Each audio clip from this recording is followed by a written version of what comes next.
Welcome our YouTube channel analysis e classes. तो कैसे हैं फ्रेंड्स, आई होप कि आप लोग काफ़ी अच्छे होंगे। इसमें हम रीजनिंग के 10 ऐसे इंपॉर्टेंट क्वेश्चन लेके आए हैं जो UP police, RPF, MTS, SSC GD और अदर कई तरह के एग्जाम में क्वेश्चन पूछ चुके हैं। तो चलिए हम लोग स्क्रीन पे फर्स्ट क्वेश्चन को सॉल्व करते हैं। इसमें बताना है आपको कि निम्न में से कौन सा आरेख क्रिकेट, खेल और अंगूठी के बीच संबंध को दर्शाता है। यहाँ पे 4 आरेख दिया गया है, 4 ऑप्शन दिया गया है।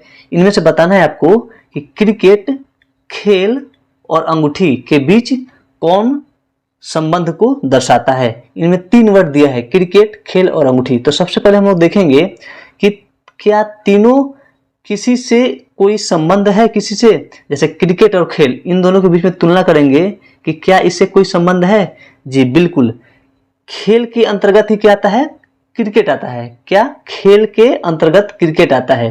अब अंगूठी को देखते हैं, क्या अंगूठी क्रिकेट और खेल से कोई संबंधित है। अंगूठी क्रिकेट और खेल से संबंधित है, बिल्कुल नहीं। तो हम लोग कैसे इसको ग्राफ बनाएंगे, देखिए ये रहा आपका खेल। अब खेल के अंतर्गत ही क्या आता है, क्रिकेट आता है। ये आपका क्या है, ये है खेल, ठीक है। और खेल के अंतर्गत क्या आता है, क्रिकेट आता है। और अंगूठी से तो कोई रिलेशन है नहीं, तो इसको यहाँ पे अंगूठी को ये कर देंगे। अब देखिए ऐसा कोई ऑप्शन दिख रहा है, तो ऑप्शन नंबर डी हमारा इस प्रकार का ऑप्शन है। तो हमारा डी क्या होगा, करेक्ट आंसर होगा। आगे बढ़ते हैं नेक्स्ट क्वेश्चन में। दिए गए विकल्पों में से वह संख्या चुनिए जो निम्नलिखित श्रृंखला में प्रश्नवाचक चिन्ह के स्थान पे आ सकता है। ये एक सीक्वेंस दिया गया है, इनमें आपको बताना है कि यहाँ पे प्रश्नवाचक चिन्ह के स्थान पे कौन सा ऑप्शन होगा।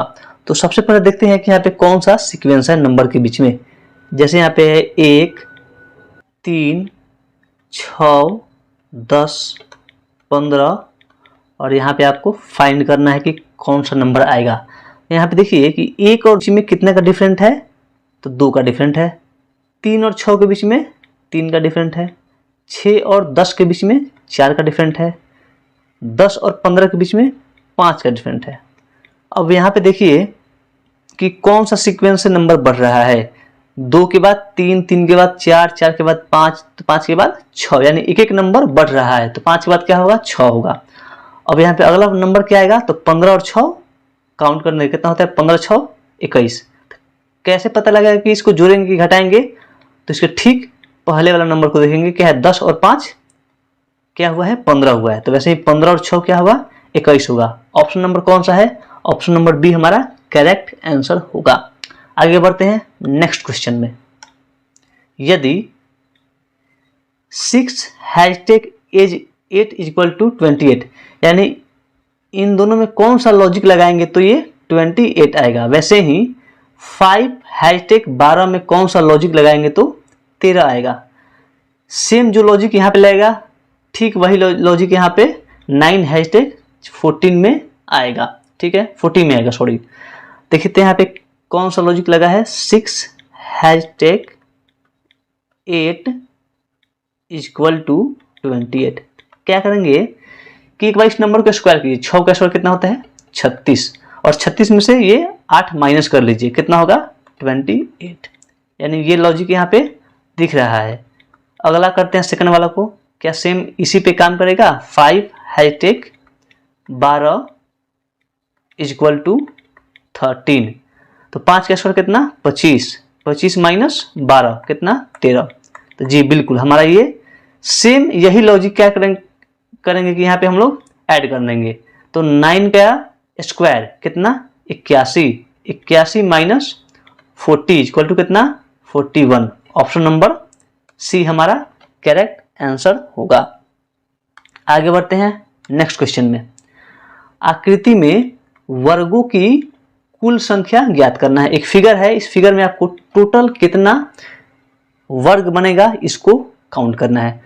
तो इसमें देखिएगा, इस फिगर को ध्यान से देखिएगा, तो इसमें 2 स्क्वायर यानी 2 वर्ग दिखेगा। कैसे, देखिए ये रहा आपका पहला वर्ग, ठीक है, और एक बीच में ऐसे दिया गया है ना। तो सबसे पहले काउंट करेंगे, ये बड़ा वाला जो है, बड़ा वाला वर्ग, इस वर्ग के अंदर कितना बनेगा वर्ग। तो कैसा फिगर है, ये रहा आपका ऐसा फिगर है ना, ये है ऐसा फिगर है। और यहाँ से भी मान लीजिए ऐसे दे दिया है। काउंट कीजिए, पहला वर्ग 1 2 3 4 और एक बड़ा वाला वर्ग कितना 5 हो रहा है।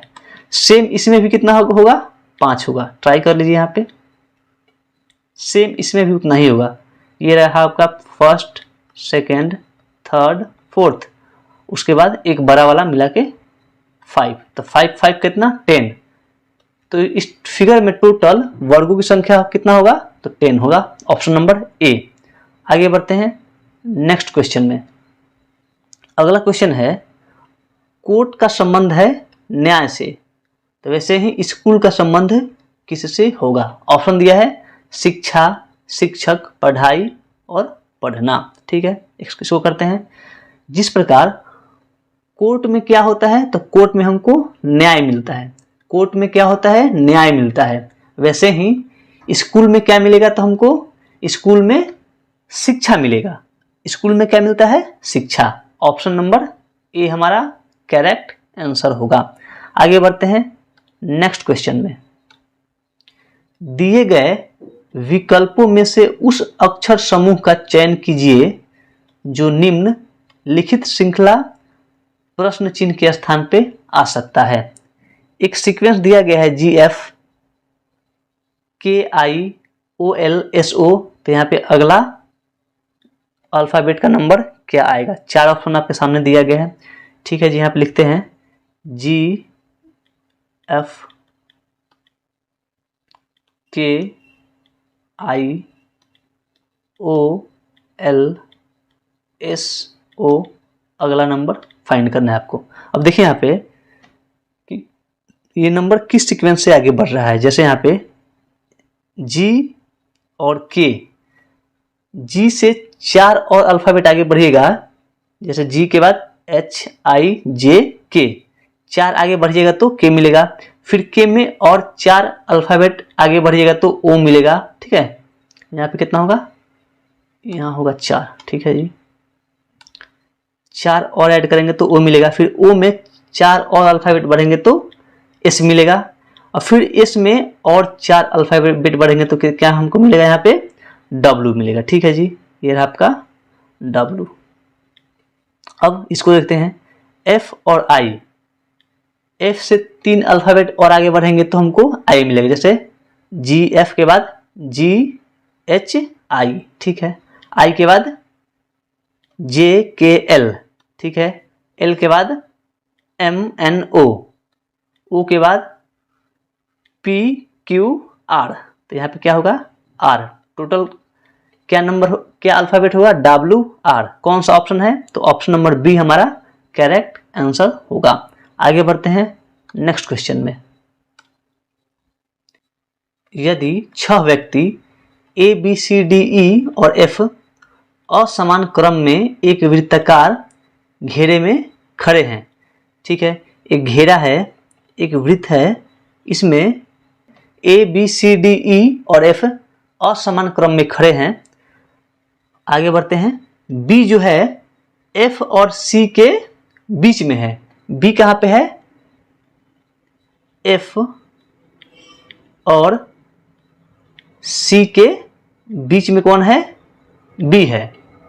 A यहाँ पे है, A E और D के बीच में है। A कहाँ पे है, E और D के बीच में कौन है, A है। ठीक है जी। और F कहाँ पे है, F D के बाईं ओर है। D के बाईं ओर कौन है, F है। D के बाईं ओर यहाँ पे F है। ठीक है, अब फाइनल आपको क्या बताना है, ये करना है आपको। आगे पढ़ते हैं। तो बताएं कि निम्नलिखित में से कौन सा व्यक्ति A और F के बीच में है। A और F के बीच में कौन है, D है। ऑप्शन नंबर क्या दिख रहा है, ऑप्शन नंबर बी हमारा करेक्ट आंसर होगा। आगे बढ़ते हैं नेक्स्ट क्वेश्चन में। अंडा का संबंध किससे है? रजत क्रांति से है। वैसे ही नदी का संबंध किससे होगा? अंडा का संबंध किससे है? रजत क्रांति से। उसी प्रकार नदी का संबंध किससे होगा? ऑप्शन नंबर दिया है 4, नीला क्रांति, गुलाबी क्रांति, श्वेत क्रांति, अमृत क्रांति। तो यहाँ पे सिंपल सा है, नदी के लिए जो क्रांति हुआ था नदी को बचाने के लिए, वो क्या था? अमृत क्रांति। आगे बढ़ते हैं नेक्स्ट क्वेश्चन में। ए डी का भाई है, ठीक है जी। ए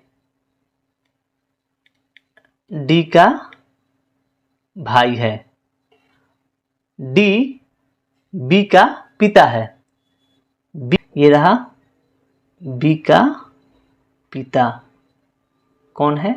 डी हो गया। और बी और सी बहनें हैं। बी और सी क्या है?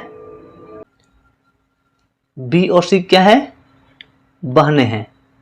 तो ए और सी के बीच में आपको बताना है कि कौन सा रिलेशन होगा ए और सी के बीच में, ठीक है।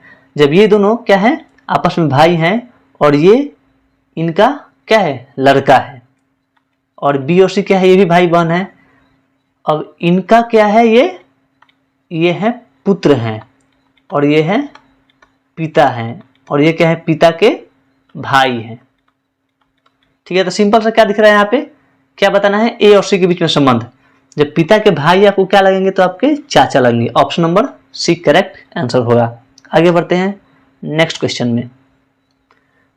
बिहू का संबंध किससे है? असम से है। उसी प्रकार ओणम का संबंध किससे होगा? यानी असम में क्या होता है? बिहू एक तरह का वहां का एक नृत्य है, एक फेस्टिवल है। उसी प्रकार ओमान कहाँ होता है? सॉरी, ओणम कहाँ होता है? तो केरल का एक फेमस फेस्टिवल है। आई होप कि आप सभी को ये वीडियो काफ़ी पसंद आया होगा। तो हमें रिक्वेस्ट है कि आप इस चैनल को सब्सक्राइब भी कर लीजिए, वीडियो को लाइक भी कर दीजिए और अपने दोस्तों में भी शेयर करें। तो फिर मिलते हैं एक और नए वीडियो के साथ, तब तक के लिए थैंक यू।